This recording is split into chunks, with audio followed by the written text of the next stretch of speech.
So hello everyone, আমি সোমা। আজকে আমি তোমাদের দেখাবো যে আমি কোন কোন সানস্ক্রিন ইউজ করি। তো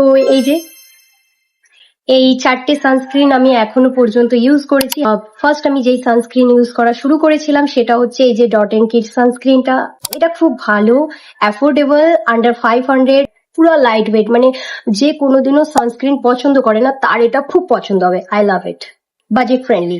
নেক্সট আমি ইউজ করেছি উইশ কেয়ার হচ্ছে বাজেটের মধ্যে খুব পছন্দ করি। মানে ডট এন্ড কির পরে যদি আমি কোনো সানস্ক্রিন পছন্দ করে থাকি তাহলে সেটা হচ্ছে উইশ কেয়ার। আর আমি স্টিকি ফিল করা, ভারী ফিল করা সানস্ক্রিন একদম পছন্দ করি না। লাইট ওয়েট আর ফ্লুইড টাইপের সানস্ক্রিন পছন্দ করি।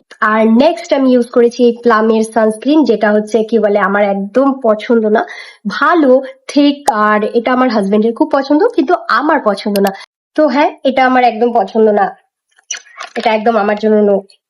তো হ্যাঁ, এটা হচ্ছে এখন আমার ফেভারিট সানস্ক্রিন লা রোশ-পরসি, যেটা হচ্ছে পুরো ফ্লুইড টেক্সচার। আর এটার সান প্রোটেকশন এত ওয়াও, আর এটা ওয়াটার রেজিস্ট্যান্ট। যদি তুমি বাজেটের কোনো ইস্যু না থাকে তো এটা তুমি অবশ্যই ইউজ করতে পারো। 1500 এটার প্রাইস। আর এটা আই লাভ ইট। এটা অনেক বড় বড় সেলিব্রিটি থেকে ইনফ্লুয়েন্সাররা, তো আমিও তাদের রেকমেন্ডেশন দেখেই এটা নিয়েছি। তো তোমরাও চাইলে ইউজ করতে পারো। তো টাটা, আজকে রেকমেন্ডেশন ছিল এটা।